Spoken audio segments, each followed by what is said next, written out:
Vous écoutez Duo de Plume. Vous écoutez Duo de Plume. Je suis Catherine. Et je suis Cyril.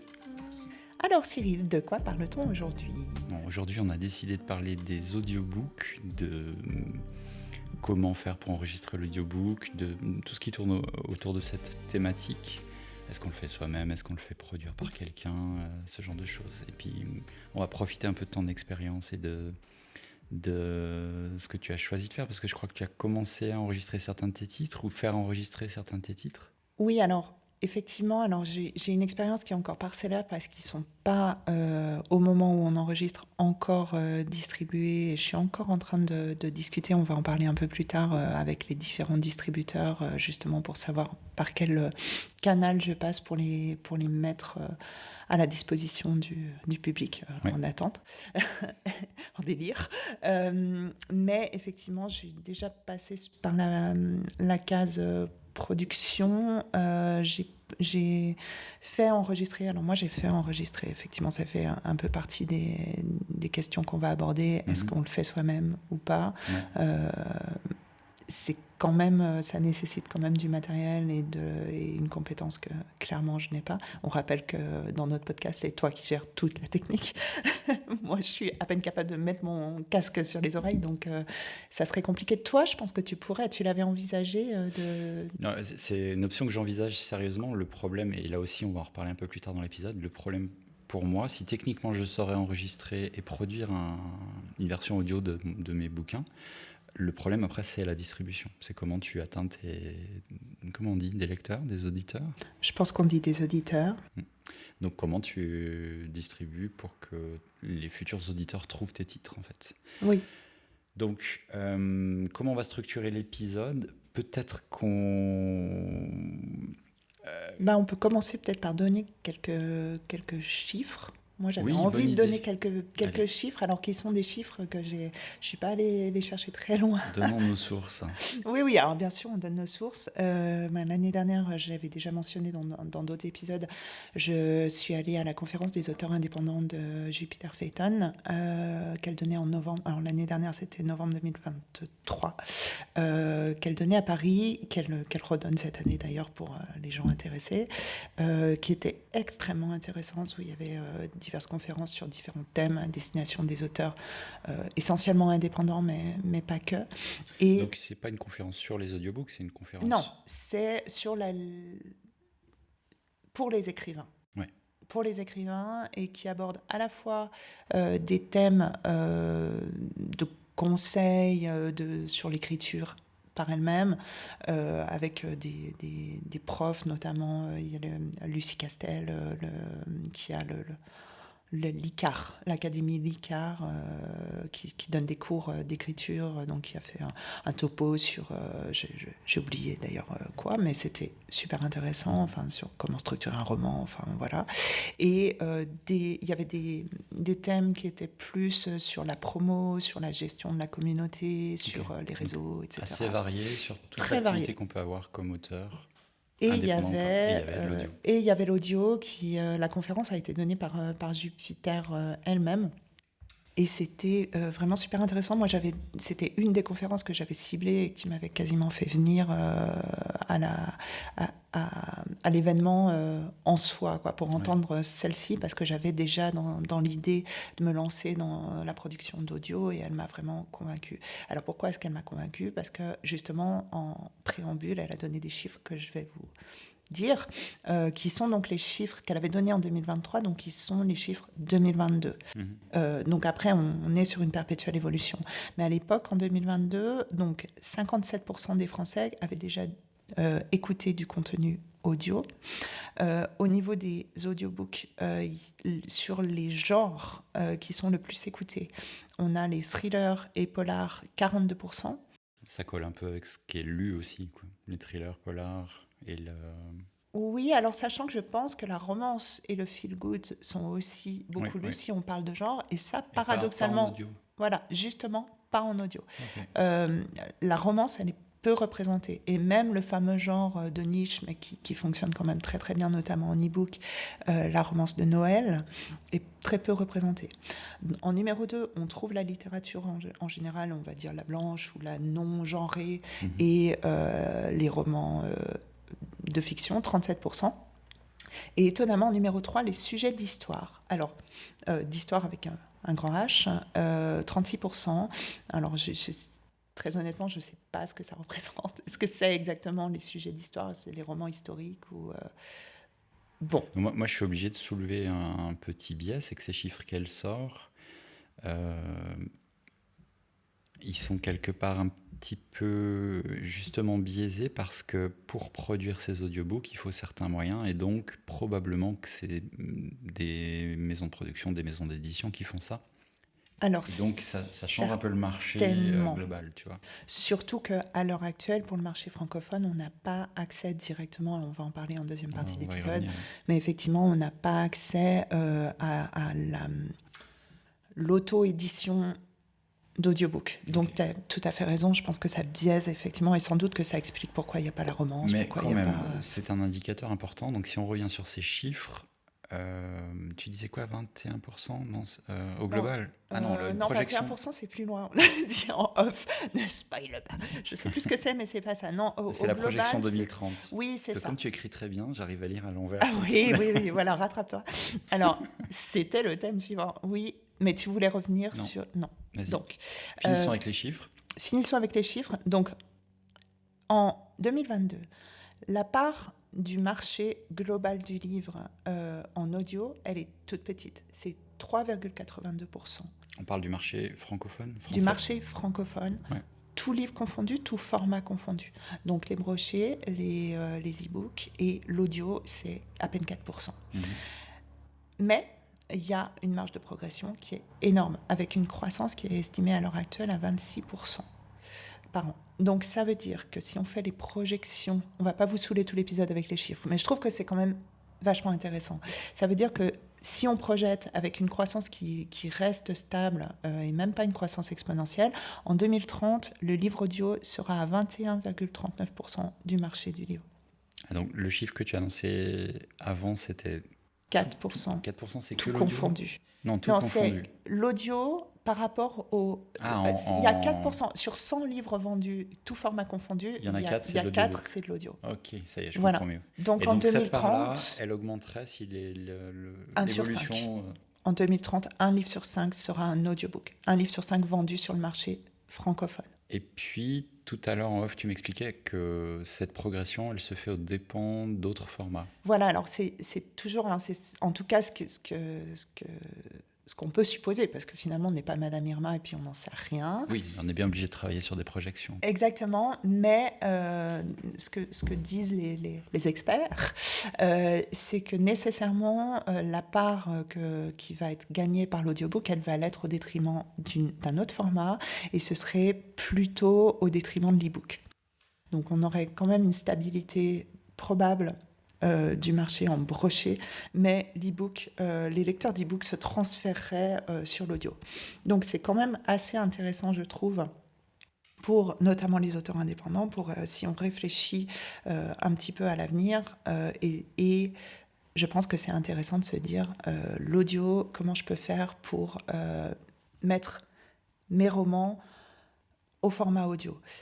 D'autant que il y a quand même des gros avantages, c'est-à-dire qu'on se retrouve avec des ventes potentielles supplémentaires d'un nouveau marché sur un livre qui est déjà écrit. Donc on n'a pas à faire, je dirais entre guillemets, l'effort d'écrire un livre puisqu'il est déjà là. Non, l'idée c'est vraiment d'utiliser ce qu'on a déjà. Voilà, on utilise ce qu'on a déjà d'une autre façon sur un autre format. Ça coûte moins cher que si on fait la même chose, on prend le livre déjà écrit puis on essaye de l'ouvrir à d'autres formats sur la traduction, etc. C'est beaucoup plus cher. Donc on arrive quand même à avoir pour un coût raisonnable entre guillemets. Tout dépend quel est on dit à peu près c'est entre 2 et 3 000 euros. Ma question suivante, c'est ça. Ouais. C'est bien joli, donc c'est un marché d'avenir, on veut y aller, ok. Mais est-ce que c'est à la portée de tout le monde ? Une estimation grossière elle aurait donnée pour Voilà, produire alors pour produire un bouquin, elle disait entre 2 et 3 000 euros, si on le fait produire. Parce que le gros problème à l'heure actuelle du marché francophone, c'est qu'il y a la plateforme d'auto-édition des audiobooks d'Amazon, évidemment, puisque c'est quand même toujours eux qui sont leaders du marché pour produire sur Audible notamment. Elle s'appelle ACX, c'est l'équivalent de KDP pour les e-books. C'est-à-dire si on a son fichier et qu'on veut le mettre en ligne directe pour qu'il puisse être téléchargé par n'importe quel auditeur, ça n'est pas accessible. ACX n'est pas accessible à l'heure actuelle en 2024 au marché francophone. Donc ça veut dire que si tu es aux États-Unis, que tu as ton bouquin, tu fais ton fichier MP3 ou je sais pas quoi, bon, ça tu sais mieux, peut-être pas du tout MP3, enfin tu as ton fichier, tu vas sur ACX, tu le mets sur la plateforme et le lendemain, il est accessible sur Audible. Donc Nous, là, on n'a si pas je ça. comprends bien, ce que tu veux dire, c'est qu'aux États-Unis, ils peuvent le faire de manière indépendante. Un auteur indépendant peut le faire, Oui, pas en France. Mais en France, ACX reste exploitable, mais par des professionnels, par des maisons d'édition. exactement. Ouais, Alors, ok. il y a plusieurs solutions. Alors, là, il y a une solution qui consiste à monter son entreprise, son auto-entreprise et à aller mettre le siège social à New York ou éventuellement à Dublin, parce qu'en Irlande, ça fonctionne aussi. Mhm. Mais bon, évidemment, c'est tout un process que je... C'est une autre aventure. Ouais, ça, Alors, je ne veux pas dire qu'on le déconseille à nos auditeurs et aux auteurs indépendants qui nous écoutent, parce que chacun fait bien comme il veut, mais ça me paraît un petit peu compliqué, d'autant qu'on sait qu'ACX va arriver à un moment ou à un autre. On ne sait juste pas quand. Alors, faire toutes les démarches pour que peut-être dans 2 ans, il y ait ACX et qu'on puisse faire comme ça et mettre son fichier en ligne, ça me paraît bien compliqué. Donc, à mon avis, j'aurais envie de le dire, ne le faites pas. Alors, sinon, quelles sont les possibilités ? Au début de l'audio, quand ça a commencé, il y avait un accès pas trop détourné avec Audible, qui est quand même l'énorme leader du marché, pour que les auteurs indépendants pouvaient contacter Audible directement et dire voilà, j'ai écrit un bouquin, il est super bien, est-ce que vous voulez le produire ? Et Audible rentrait en matière. Donc ça veut dire c'est Audible qui gère. Alors on est en exclusivité chez eux, on gagne probablement pas grand-chose en redevance, mais on débourse rien. Parce que c'est eux qui s'occupent de la production, c'est eux qui prennent en charge tous les frais. Un peu comme une maison d'édition à compte d'éditeur, finalement.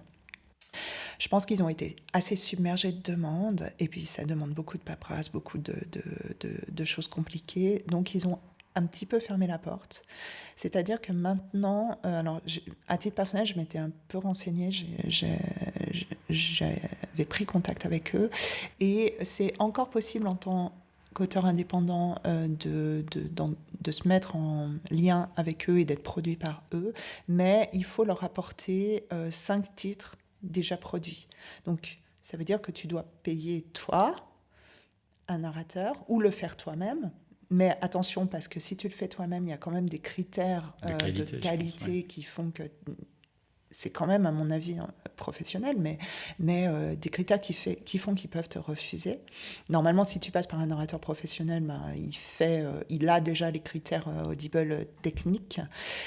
Mais il faut pouvoir leur proposer 5 titres. Donc, si on revient sur ce qu'on disait tout à l'heure, que tu es entre 2 et 3 000 euros par titre, ça fait quand même une jolie somme à avancer pour pouvoir être sur Audible. Et après, Audible te demande une exclusivité sur quand même plusieurs années. 7 ans, si j'ai bien compris. 7 ans, ce qui est quand même énorme, où tu es en exclusivité chez eux. Donc, ça fait réfléchir. L'autre option, alors il y a aussi l'option d'arriver à vendre ou en tout cas faire acquérir tes droits par des maisons d'édition spécialisées dans l'audio. Alors, à titre personnel, j'ai un peu cherché et j'ai pas vraiment trouvé ou compris ce que sont ces maisons d'édition. Alors, j'ai peut-être mal cherché, je me suis pas focalisée suffisamment là-dedans, mais j'ai pas vraiment trouvé sur Internet les maisons d'édition qui produisent de l'audio. C'est pas très évident à trouver. Si tu passes par cette piste-là et que tu connais une maison d'édition qui va, comme une maison d'édition à compte d'éditeur, elle va prendre ton texte, elle va s'occuper de toute la partie production et puis elle va te reverser des droits d'auteur. L'autre option, c'est de produire toi-même ou de faire produire par des professionnels de la narration. Moi, c'est l'option que j'ai choisie. Donc, j'ai trouvé une boîte de production, enfin une dame qui a sa boîte, qui est freelance, qui fait que ça, que j'ai payé, pardon, pour qu'elle enregistre. Alors, elle s'occupe de tout. Elle enregistre, bien entendu, le texte, elle fait le montage, elle met, si tu as envie, des bruits, des machins, elle te fait un devis, bien entendu, et puis après, quand c'est fini, elle t'envoie le fichier finalisé, et tu as ton fichier. Et après, ouais, pardon. elle ne s'occupe pas, par contre, de la distribution. Non, la distribution, c'est encore autre chose. Donc on reviendra sur comment ça se passe, l'enregistrement, les détails, mais du coup, après, quand tu as ton fichier, dans ton cas, parce que tu as commencé à le faire, ton plan, c'est quoi? C'est d'aller ouvrir une société en Irlande? J'ai hésité, mais non. Non, alors, il y a des distributeurs. Il y a des distributeurs d'audiobook. Alors, ceux-là, ils sont un peu plus faciles à trouver sur Internet. Alors, il y en a plusieurs. Il y a YouStory, il y a Findaway Voices. Alors, il y en a un certain nombre qui sont des plateformes anglophones. Il y a aussi des plateformes francophones. Et après, alors, ces gens-là, tu rentres en contact avec eux. Alors, ils proposent aussi, tu as plusieurs possibilités. Ils proposent tous les services. Oui. Ils proposent tous les services, donc ils peuvent aussi enregistrer pour toi. Exactement, enregistrer pour toi, ou ils peuvent juste prendre ton fichier que tu leur livres tout monté, ils vérifient la qualité comme toujours, et ensuite, eux, ils se chargent de la distribution sur les différentes plateformes, et ils te reversent tes droits avec une petite commission en moins. Et tu n'as pas à t'en occuper. Et selon la boîte, mais en général à peu près tous, tu as beaucoup plus de liberté, tu n'es pas ficelé comme avec Audible. Alors premier avantage, tu es sur Audible mais pas que, tu es sur toutes les plateformes. Alors bien entendu pour l'instant Audible a le monopole, donc absolu. Qu'est-ce qu'il y a d'autre comme plateforme? Justement, qu'est-ce qu'il y a d'autre comme plateforme? Je ne sais même pas. Il y a... probablement des gros acteurs, j'imagine qu'Apple a une plateforme de distribution. Oui, alors je crois qu'Apple a une plateforme, il y a Google aussi, Google Books ou quelque chose comme ça. Pardon, j'ai un chat dans la gorge, c'est pas bon. Miaou.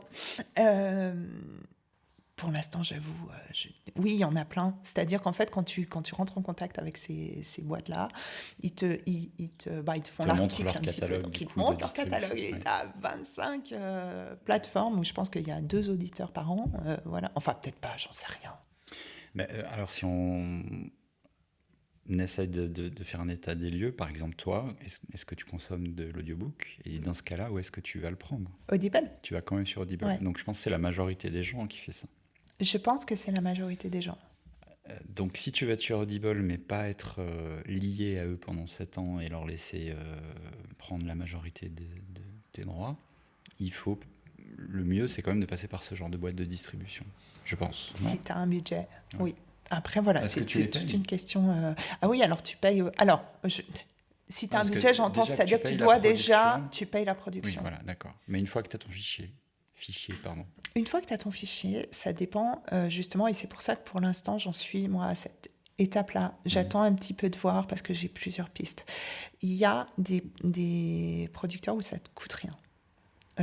Notamment Findaway Voices, sauf erreur, tu leur envoies le fichier, ils te le mettent en ligne. Alors bien sûr, ils prennent leur com sur les ventes, mais ils te prennent pas de frais de dossier.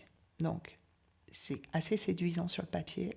Maintenant, comment ça se passe? C'est une boîte anglophone. Moi, ce dont j'ai un petit peu peur, c'est que le bouquin soit difficilement trouvable sur audible.fr. Parce que ces boîtes-là, comme c'est des boîtes américaines, elles vont le distribuer, mais pas d'une manière... Et puis en plus, tu ne payes pas, donc elles le balancent, c'est tout automatisé. Et s'il est juste sur audible.com, c'est le même problème que les e-books. Hein. Si quand tu passes par KDP, si tu marques amazon.com, il sera moins trouvable sur amazon.fr. Et c'est compliqué, il est marqué en dollars, enfin voilà, et personne ne le trouve. Mais il est quand même rattaché à ton nom, ton e-book, alors que là, l'audiobook... Justement, je ne sais pas trop. Et moi, ce dont j'avais peur, alors je leur avais écrit en leur demandant justement si je passe par vous, moi c'est quand même un bouquin écrit en français, le ciblage c'est le marché francophone, vu que vous êtes une boîte américaine, si je passe par vous, est-ce que vous pouvez me garantir que le livre sera sur Amazon.fr et pas Amazon.com?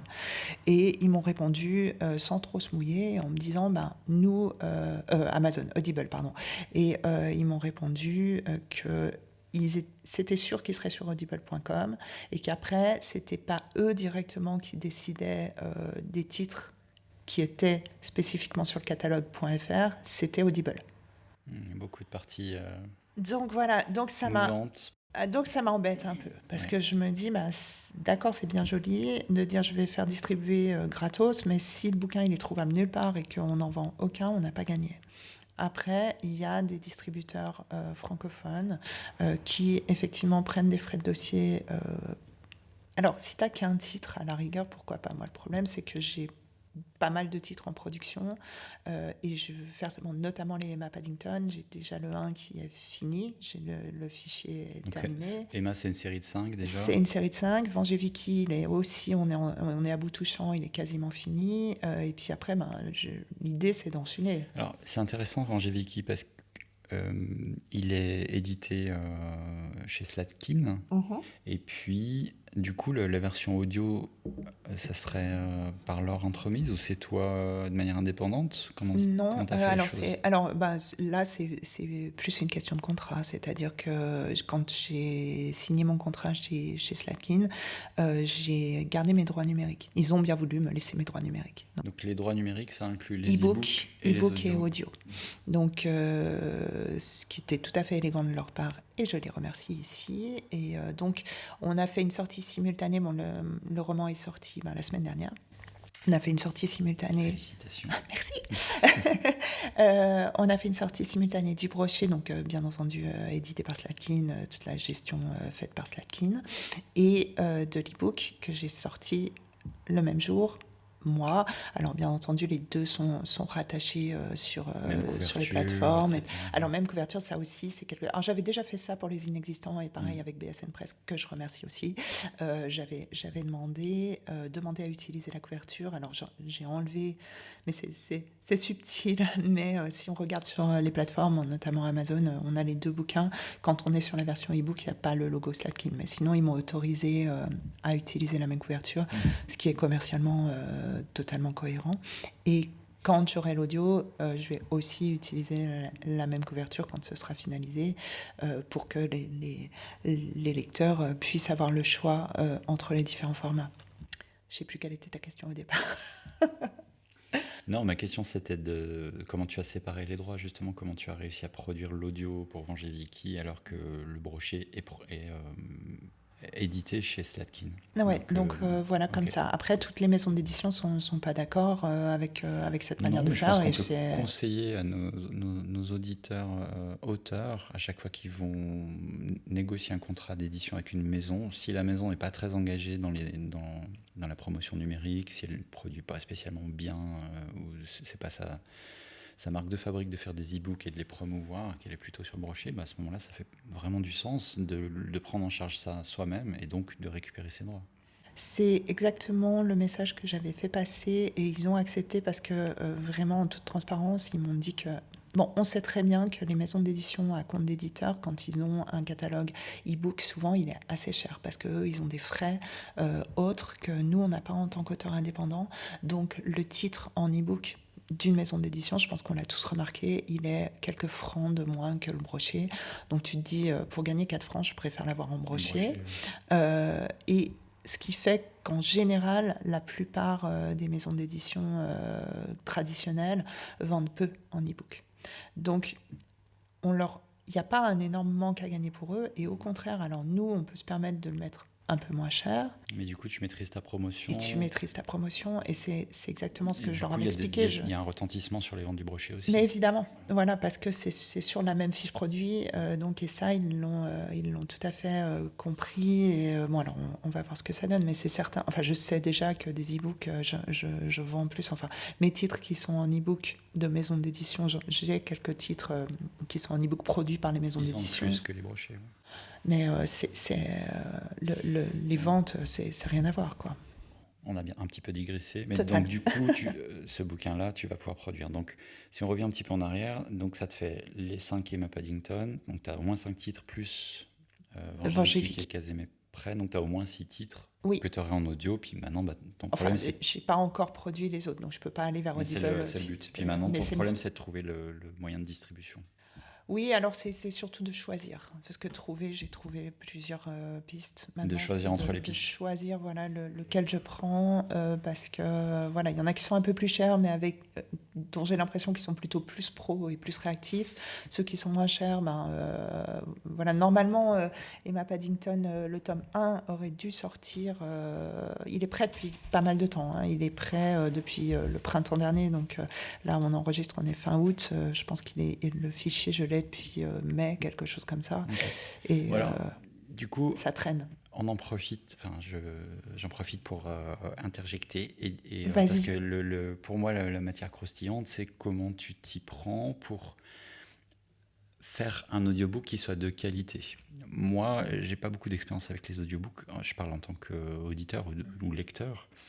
Mais j'ai remarqué que les audiobooks qui vont fonctionner avec moi, il y a, en plus d'une bonne narration, c'est déjà très important, le narrateur ou la narratrice, sa voix, c'est etc. fondamental, même si c'est assez subjectif d'aimer ou pas. Mais en plus de ça, là où j'ai vraiment pris du plaisir à écouter certains e-books, c'est quand il y a une ambiance, quand il y a certains bruitages, ce genre de choses. Je trouve ça très très fun. Donc est-ce que c'est le genre de production que tu vises et comment tu t'y es pris pour trouver déjà la bonne narratrice, parce que je sais que c'est une narratrice. Oui, alors pas que, j'ai aussi des narrateurs. Okay. Alors, de manière pratique, donc quand je me suis lancée dans ce projet et que j'ai décidé que j'allais effectivement moi faire produire, alors je suis allée sur Fiverr et j'ai tapé narration audiobook et j'ai trouvé un certain nombre de personnes. Alors j'avais aussi sollicité une narratrice professionnelle que j'avais entendue sur un podcast et j'avais trouvé sympa, j'avais trouvé sa voix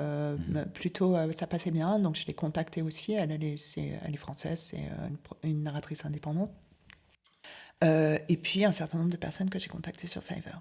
Et alors, je leur ai envoyé un extrait de texte. Alors à l'époque c'était Emma, puisque le premier que j'ai fait c'était le premier tome d'Emma. J'ai envoyé un extrait assez bref, 1000 signes, quelque chose comme ça, et je leur ai demandé de me faire un essai et de me renvoyer la piste audio. J'ai reçu toutes ces pistes. Alors, il y en a certains qui voulaient me faire payer l'extrait. Donc, déjà, ça m'a un peu gonflé. Ça t'a permis de trier. Oui, ça m'a permis de trier parce qu'à la fois, bon, c'est une manière de faire, je ne critique pas, mais je dis si on bosse ensemble, ça va être quelque chose. Enfin, moi, j'avais bien dit, c'est une saga, c'est 5 tomes. Ils vont gagner de l'argent, quoi. Hein. Donc, l'extrait qu'ils m'ont renvoyé, il devait faire 1 minute 30. Si tu ne peux pas le faire gratuit, je crois que ça va déjà être compliqué, quoi. Donc, déjà, ceux-là, j'ai éliminé. Et puis tous ceux qui m'ont renvoyé leur piste audio gratuite, je pense que j'en avais 5 ou 6, quelque chose comme ça. Déjà pas mal de choix. Déjà pas mal de choix. Et puis, alors, la voix d'une part, bien entendu, et aussi le contact que j'ai eu avec la personne. L'échange, la manière dont ça s'est passé. Voilà. Et il y a clairement une narratrice qui s'est détachée du lot. Alors elle, je vais la nommer, je n'ai pas nommé ceux que je n'ai pas pris, mais elle s'appelle Claudine Abdelkader et son entreprise s'appelle Calu Voice et c'est une nana que j'ai trouvée, j'ai un excellent contact avec elle est adorable et j'aimais beaucoup sa voix. Donc, je suis partie avec elle. Et après, pour répondre à ta question, c'est un petit peu à la carte. En tout cas, Claudine, elle est extrêmement à l'écoute. On a beaucoup échangé et ça, c'est quelque chose que j'ai apprécié. Et elle s'adapte à ce que tu veux. Et j'ai fait assez différemment. J'ai fait avec elle donc, le premier tome d'Emma et je l'ai sollicité pour Venge Vicky. On est dans des genres qui sont complètement différents. Emma Paddington, c'est de l'urban fantasy plutôt humoristique. Plutôt jeune aussi. Plutôt jeune, quoique, mais plutôt jeune, ça démarre en young adulte. Et Venge Vicky, c'est un thriller, c'est du roman noir, ça aborde des thèmes quand même assez lourds. Voilà. Elle n'a pas du tout travaillé de la même manière. C'est-à-dire que pour Emma Paddington, effectivement, ce que tu évoquais, il y a de la musique d'ambiance, il y a des petits sons, elle était très très enthousiaste et elle m'a mis énormément de sons dans les premières versions, plein de choses, enfin toutes les deux Ce qui est dur, phrases. c'est de bien doser. C'est Mais ça. Et je la lui petite dis, porte qui grince au bon moment, c'est quand même génial. voilà, alors ça, il y en a, mais je voulais pas qu'il y en ait trop parce que je trouve que quand il y en a trop, ça sort un petit peu l'auditeur du truc. Trop, c'est trop. Donc il y en a. Pas énormément, mais il y en a un petit peu, puis elle s'est beaucoup amusée, quoi. C'est-à-dire qu'il y a des fois des sons qui sont à un moment, il y a un truc qui bout, donc je l'imaginais dans sa cuisine en train de faire bouillir sa casserole d'eau et puis de mettre son micro dessus. Et elle m'a confirmé que c'était à peu près comme ça que ça se passait. Donc j'ai trouvé ça très très drôle. Et ce que j'ai fait aussi pour Emma, puisqu'il y a beaucoup de dialogues et beaucoup de voix masculines, on a pris le parti de prendre un narrateur masculin pour les dialogues masculins. Donc, Claudine fait la narration, enfin la voix off, la narration, fait les voix féminines en modifiant sa voix selon le personnage. Et pour les voix masculines, on a un narrateur masculin. Donc ça marche assez bien. Je dis assez bien parce que finalement, il a moins modulé sa voix que ce que j'aurais aimé et que l'a fait Claudine. Mais ça rend quand même... à la fin, tu as quand même quelque chose de très très pro. Enfin, je trouve. Vous jugerez quand il sera dispo. Avec de la musique d'ambiance, de la musique de début de chapitre, les bruitages, etc. Et là, ce qu'il y a de super, c'est que quand tu as vraiment le dialogue avec le professionnel, tu peux faire tout ce que tu veux.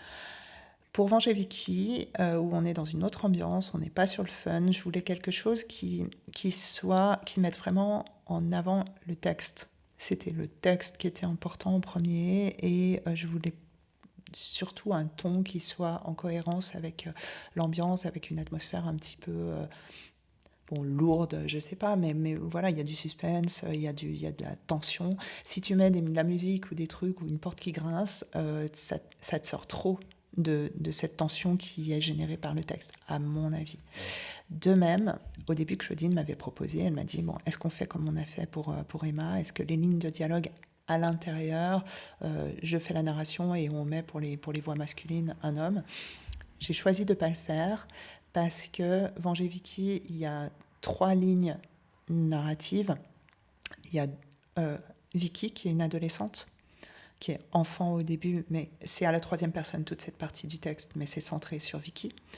Il y a la mère, Céline, et il y a le père, Guillaume. Donc on a choisi... Plus tous les autres interlocuteurs qu'il y aurait dans le texte, quoi. Bien sûr, il y a des scènes où il y a beaucoup de monde. Donc. Exactement, mais on a choisi de ne pas mélanger. C'est-à-dire qu'on a fait lire les chapitres. Par exemple, la mère, c'est lu par Claudine. Et elle fait aussi la fille en changeant son timbre. Elle change quand même son timbre. Oui, elle change son timbre. C'est là que c'est des pros. Hein, c'est... Waouh, quoi. Et puis, bon, ils mettent le ton, enfin, c'est des acteurs, hein, donc moi, j'ai été assez bluffée. Et par exemple, quand elle est dans le chapitre Céline, c'est elle qui lit tout.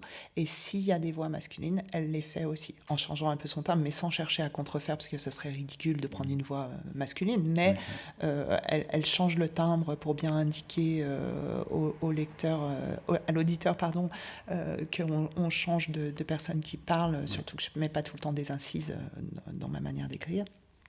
C'est-à-dire, je ne dis pas tout le temps « dit-elle »,« demanda-t-il », donc il faut que ce soit bien clair, mais ça, elle le fait extrêmement bien.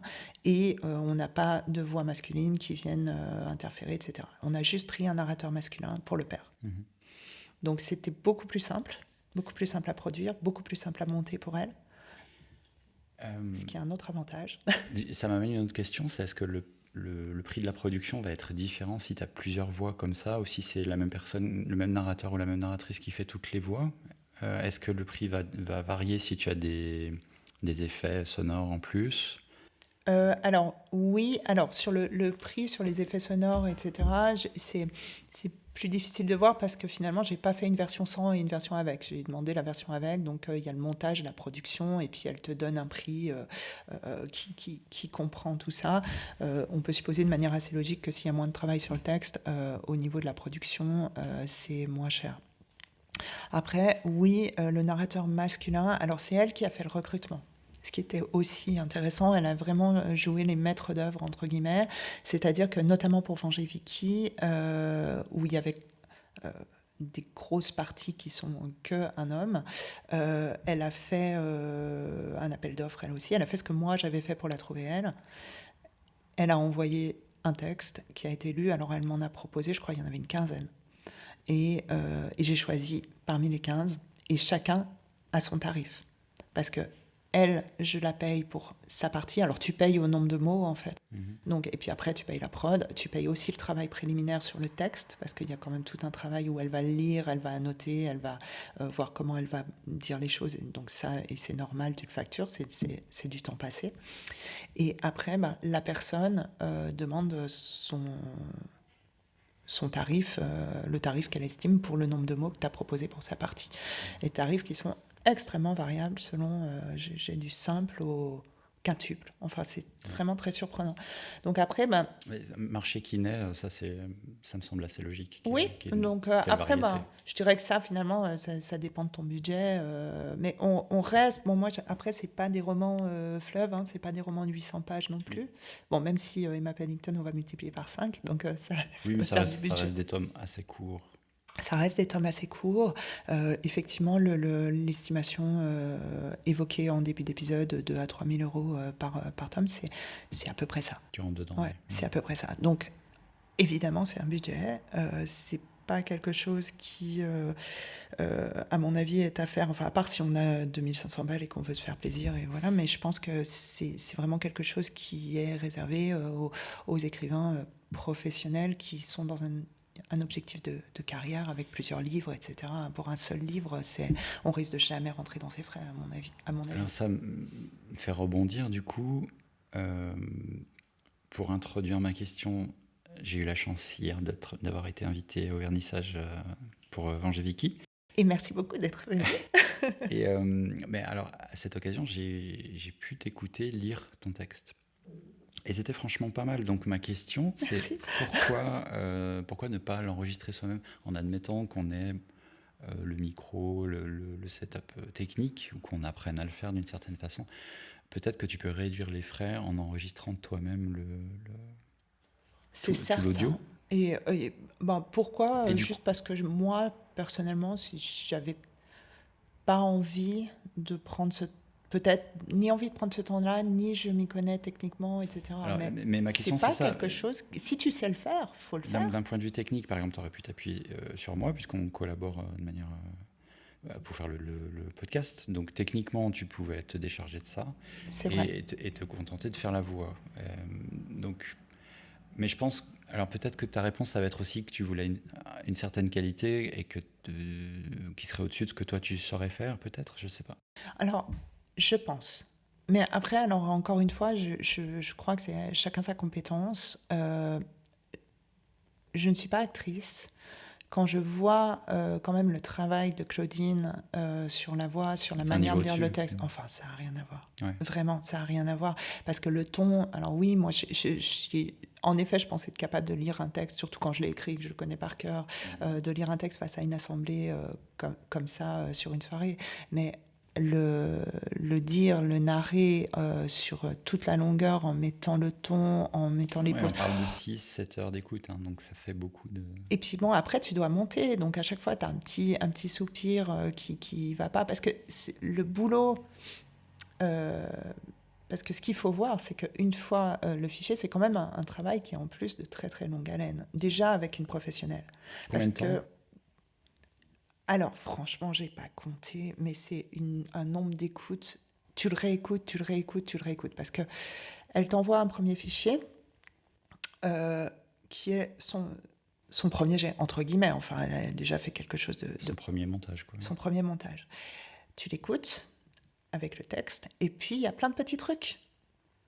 Alors moi, il y a plein de petits trucs, mais des choses, voilà, il y a une pause un petit peu trop longue, il y a un mot qui est mal prononcé. Alors moi, je lui fais un cahier des charges au début, en lui disant, notamment, Venger Vicky, il y a plein de termes helvétiques, plein d'helvétismes.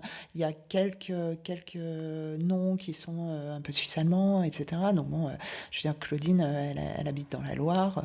Je pense qu'elle a peu de contact avec la Suisse allemande, donc elle parle pas allemand. Ouais. Donc je lui ai fait en phonétique tous les noms. Enfin, j'essaye de vraiment mâcher le travail, entre guillemets, pour qu'il y ait des choses qui sont évidentes pour moi, qui ne le sont pas pour elle. Voilà. Mais même en faisant ça, ben, quand elle lit, tu t'aperçois qu'il y a des trucs, elle ne le prononce pas comme ça paraissait logique. Par exemple, il y a un personnage qui s'appelle Jacob. Pour moi, c'est Jacob. Elle le prononce Jacob. Et elle le prononce. Et on en a parlé, et elle m'a dit, et Claudine, elle vient de Nouvelle-Calédonie. Elle m'a dit, mais en Nouvelle-Calédonie, on prononce Jacob, donc elle ne s'est pas posé la question, parce que pour elle, c'était évident. Et voilà, alors, bon, je ne sais plus ce qu'on a conclu finalement, si on a changé ou pas, mais c'est des petits trucs. Ça illustre bien le... Voilà, après, tu as des fois, sur un bouquin de X pages, nécessairement, ça arrive. Alors moi, je suis aussi un petit peu pointilleuse, mais donc j'entends, il y a des fautes de liaison, par exemple. Elle l'a entendu t'arriver. Alors, voilà, bon, ça c'est un peu grossier, mais il y a des fois des choses comme ça. Il y en a des plus subtiles. Et puis, des choses qui peuvent nous arriver. 8 enfants. Donc, tu as plusieurs allers-retours après l'enregistrement, d'édition du fichier audio. Et en plus, tu peux pas écouter ça en faisant autre chose. Parce qu'à chaque fois. Il faut se concentrer. Et en plus, il faut à chaque fois lui dire c'est à 1 minute 35. Voilà, donc tu t'arrêtes ta bande, t'écris 1 minute 35, ça faut le prononcer comme ça, machin, etc. Donc après tu lui renvoies, elle corrige, elle te le renvoie, tu réécoutes, ensuite elle fait le montage en rajoutant les bruits, les machins, les trucs. Alors bon, ça après il peut y avoir plusieurs allers-retours s'il y a des choses qui manquent ou d'autres choses que tu entends. Elle fait le montage. Alors dans le cas d'Emma Paddington, elle rajoute les voix, les dialogues au milieu. La première fois, elle me l'a fait écouter. Il y avait pas les parties masculines. Ensuite, elle les a mis dedans. Alors après, on a convenu qu'on allait pour les prochains. Je lui dis, même pour Venger Vicky, on a diminué des étapes. Elle me l'a envoyé monter. Et pour pas avoir 50 millions de fois où je l'écoute, mais je l'ai quand même écouté. Donc tu détestes ton texte maintenant? Absolument. C'est insupportable. C'est horrible. C'est horrible. Et puis là, on est vraiment... j'ai les fichiers, le montage final, et j'ai du mal à le finir. Parce que... Et en plus, il y a un moment, comme tu l'écoutes de manière assez rapprochée, tu sais plus si tu as déjà écouté cette version-là ou si tu sais plus où tu en es. Enfin, moi, légendaire femme organisée, je me dis, est-ce que j'ai écouté la version montée finale ou pas? Parce que ça me dit quelque chose, ce truc-là. Ouais, forcément, tu l'as écouté 4 jours avant. Donc voilà, c'est du taf. Alors, pour revenir sur ce que tu disais, me rajouter en plus... toute une contrainte perso de montage, je dois reprendre cette petite partie-là, voilà, parce que là j'ai bafouillé un peu ou j'ai fait je sais pas quoi. Donc de reprendre tout ça toi-même, c'est des heures pour un résultat, à mon avis, en tout cas, si moi je le fais, qui sera moins bon. Ouais. Maintenant, il y a des auteurs qui le font, il y a même des auteurs qui le font. Alors moi, je suis assez consommatrice d'audio et j'ai entendu des romans qui sont lus par leur auteur. Et j'aime pas. Parce que je trouve que c'est moins bon. Alors, et c'est paradoxal, parce que finalement, c'est eux qui connaissent le mieux leur texte, mais ils sont pas professionnels. Et t'as un ton qui est monotone, ça vit pas. Maintenant, ça dépend des goûts, j'imagine. Et puis après, alors ce qui est sûr, c'est que en coûte, alors ça prendra plus de temps encore, mais après, tu t'épargnes tous ces coûts. Voilà, si tu sais le faire techniquement, donc toi, par exemple, qui sais le faire techniquement, ça peut absolument faire sens. Alors, d'un point de vue technique, probablement. Après, le problème, c'est que je suis pas acteur et j'aime pas trop ma voix, donc je vais avoir du mal à m'entendre. J'ai déjà du mal quand je monte les épisodes, donc t'imagines. Mais l'investissement de départ, la mise de départ de 3 000 €, il faut quand même avoir les reins solides. Donc ça met d'emblée l'audiobook un peu hors de portée d'un auteur qui a que 1 ou 2 titres ou qui serait que indépendant ou ce genre de choses. Donc ça limite, ça fait envie, mais en même temps, tu te dis très vite, est-ce que c'est à ma portée ou pas? Parce que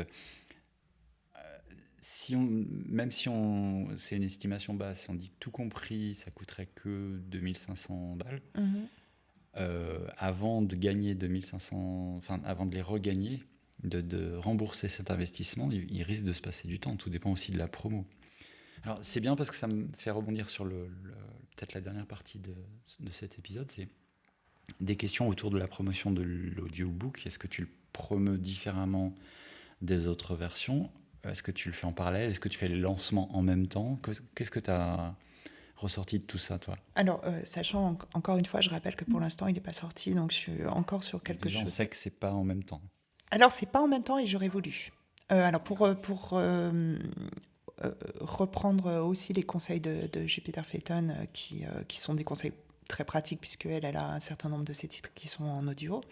Elle conseillait, et je trouve que ça fait énormément sens, de sortir tous les formats simultanément le même jour. C'est ce que je voulais faire.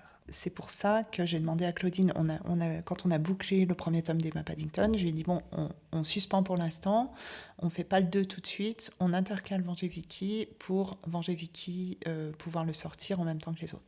En fait, alors, elle a complètement rempli le contrat, ça aurait pu, mais... Alors moi, finalement, je l'ai moins rempli parce que j'ai eu plus de mal à suivre sur les réécoutes, comme je l'ai expliqué, qui sont des réécoutes très actives.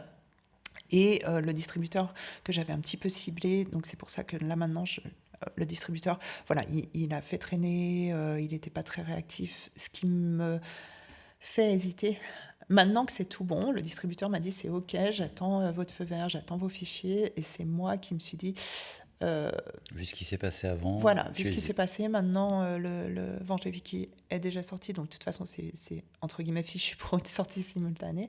Je vais le sortir dans pas longtemps, ça c'est certain, mais je prends juste le temps de la réflexion, parce que l'idée, de même que moi j'ai trouvé une narratrice avec qui ça colle, on s'entend hyper bien et elle me convient, je vais la garder pour mes titres, pour tous mes titres a priori. Même là elle a changé de genre, elle a vraiment bien réussi le truc, en tout cas par rapport à ce que j'attendais, je vais rester avec elle. L'idée, ce serait si je peux trouver un distributeur avec qui je fais l'aventure d'un livre à l'autre, c'est plus logique, je ne vais pas changer à chaque fois. Donc c'est hyper important de prendre le temps de se dire qu'est-ce que je prends comme distributeur, raison pour laquelle j'étais pas prête. Et j'ai pas voulu le sortir à l'arrache avec un distributeur sans avoir réfléchi à la question, parce que c'est très important à mon avis. Donc il sortira... Donc, à ton avis, il faut sortir moi, je pense que si on peut, c'est le mieux. Ouais. Si on peut, c'est le mieux, parce que finalement, le problème de l'audio, c'est qu'on n'a pas de canal de pub comme on en a, par exemple, pour l'e-book. Pour l'e-book, tu peux payer... on parle toujours d'Amazon, mais parce que c'est quand même là aussi le monopole. Tu peux payer de la pub, je pense que la grande majorité des auteurs le font, tu peux payer de la pub sur Amazon pour mettre ton e-book en avant. À l'heure actuelle, Audible et les plateformes d'écoute ne le permettent pas. Donc Audible met ses propres productions en avant. Si tu vas voir sur le catalogue, tu as en général en premier, et puis c'est bien marqué, exclusivité Audible, et des audiobooks qui te sont proposés, qui sont généralement produits par Audible. En revanche, si toi, tu viens avec un distributeur lambda ou une maison d'édition, admettons, d'audiobook, je ne sais pas comment est placé ton livre sur le catalogue spontanément. Et tu n'as pas moyen sur la plateforme de le mettre en avant. Donc la seule manière de faire de la pub, c'est de faire de la pub via les autres canaux de pub, mais tu n'en as pas de supplémentaire. Donc ça reste le canal. Par défaut, Amazon, quand tu cherches un titre et que tu le trouves, il te propose tous les formats. Tu vas l'avoir, tu peux le trouver sur la même page. Tu as le format broché. Alors il te le propose en t'envoyant sur Audible, oui, et puis puisque quand tu c'est cliques, lié. il te rebascule sur Audible. Ok. Oui, donc ça, à l'heure actuelle, finalement, vu que Audible a le monopole, si tu es sur Amazon, puisque certains aussi ne veulent pas que leur titre soit sur Amazon, mais si tu es sur Amazon, tu vas avoir cette pub, de même que ce qu'on disait tout à l'heure, le brochet bénéficie de la pub qu'on fait pour l'e-book, etc.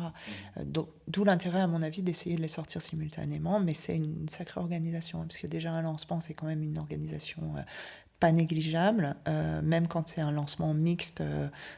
Pour ma part, c'est un lancement mixte, entre guillemets, vu que j'ai une maison d'édition derrière et une maison d'édition qui fait vraiment le job en termes de promo.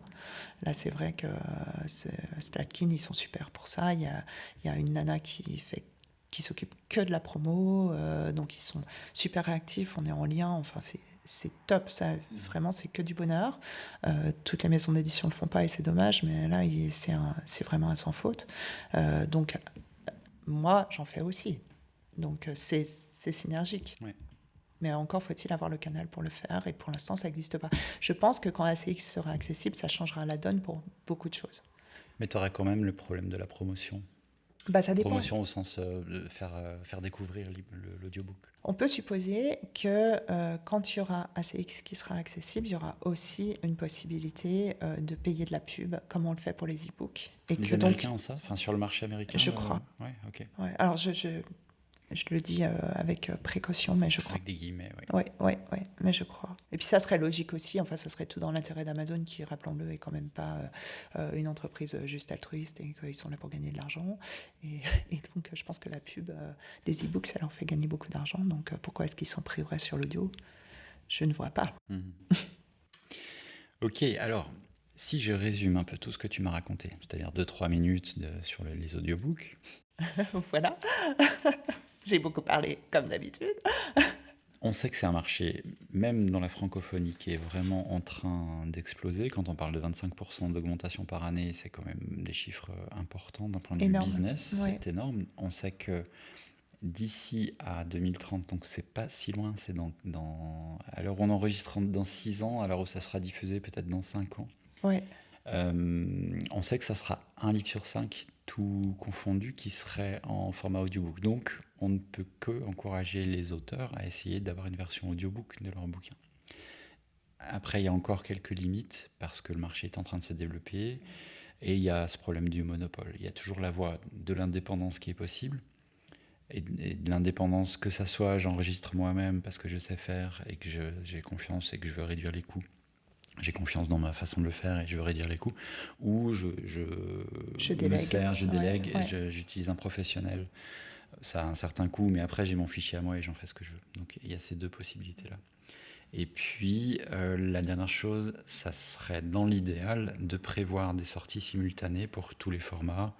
Donc le format broché, le format e-book et le format audiobook. Dans l'idéal, ils devraient sortir en même temps, quoi, si on veut être... Si on optimal, on va dire. Si on peut, c'est certainement le mieux parce que les titres se boostent les uns les autres. Maintenant, après, voilà, l'audio, comme tu l'as dit, je pense qu'il faut être prudent. Et puis, si les auteurs indépendants qui nous écoutent, je pense que la conclusion de cet épisode, clairement, c'est ça fait envie à tout le monde et c'est effectivement un marché d'avenir, ça j'en suis persuadée. Maintenant, il ne faut pas se mettre en péril dans sa trésorerie parce que ça a un coût. C'est clair. Ça a un coût et le coût est difficile à réduire. Contrairement à un e-book notamment, maintenant, t'as ton texte, tu peux faire un e-book gratuit. Bon, après, il y a une question de qualité. On conseille quand même plus de le faire relire, de faire une mise en page. Enfin voilà, il y a l'aspect professionnel des choses. Mais donc, l'audio, c'est encore plus vrai, c'est encore plus compliqué. Donc, il y a un investissement si on veut une qualité professionnelle et je pense que ça, c'est vraiment important. Donc, il faut tenir compte de ça et puis être prudent. Mais sans doute qu'il faudra qu'on reparle de cela. Je pense que les choses vont aller très très vite à mon avis et je suis persuadée que si on aborde ce sujet-là à nouveau dans du haut de plume d'ici 2-3 ans, il y aura certainement, on aura peut-être changé un petit peu de vision des choses, il y aura d'autres possibilités sur le marché parce que les choses évoluent très vite, donc il faudra qu'on fasse... Ça nous permettra de faire un bilan avec ton expérience notamment. Aussi. Ça peut être intéressant. Et potentiellement la tienne si tu te lances dans l'enregistrement. J'écris souvent autour de la thématique du temps. Et je crois que c'est parce que c'est mon problème. C'est de faire de la place et de trouver du temps pour tout faire ce que j'ai envie. Ah mais t'es le seul. Je comprends pas. Moi, j'ai aucun problème avec ça. Bon, merci beaucoup Catherine pour ce partage d'expérience. Mais merci à toi. Merci à Jupiter Phaeton aussi d'organiser ce genre d'événement parce que ça permet de dégrossir, de savoir comment s'y prendre, de retrouver des choses. Et puis ça t'a permis d'apprendre aussi beaucoup de choses autour de cette thématique et plein d'autres. Et plein d'autres, oui, mais c'était vraiment... Alors, elle est hyper active, mais elle est très dingue. pro et elle ouvre une voie qui, je trouve, est vraiment intéressante, notamment pour les auteurs indépendants, mais pas que, pour tous les auteurs, même en maison d'édition, qui ont envie d'avoir une part active dans leur carrière, dans leur promo, dans leur image. Et elle s'entoure de professionnels. Enfin, c'est vrai qu'à sa conférence, à chaque fois, elle invite des gens qui sont un peu spécialisés dans tel ou tel domaine.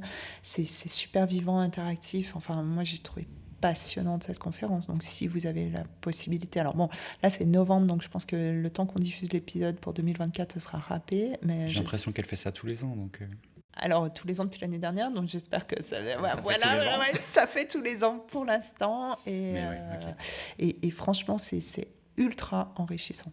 Ok. Super, merci Catherine. Merci à toi. On se retrouve dans 15 jours pour le prochain épisode de Duo de Plume. D'ici là, n'hésitez pas à nous laisser des commentaires, à nous écrire, à nous proposer des sujets que vous aimeriez voir abordés. À nous poser des questions, à nous faire part de votre expérience sur cette thématique ou sur d'autres. Mais c'est vrai que ça nous intéresse de savoir est-ce que vous avez envisagé, si vous êtes auteur, d'avoir votre roman en version audio, comment vous y êtes pris. Waouh! Voilà, c'est pour ça que je ne lis pas mon audiobook, tu vois, pour ce genre de problème. Et puis, si vous êtes lecteur, on est aussi intéressé à savoir si l'audiobook, c'est quelque chose qui vous attire, si vous avez déjà cette expérience, essayé, si vous avez déjà cette expérience et déjà des préférences par rapport à tout ça. Donc, soyons interactifs, n'hésitez pas à nous écrire. Merci Catherine. Merci Cyril, à dans 15 jours.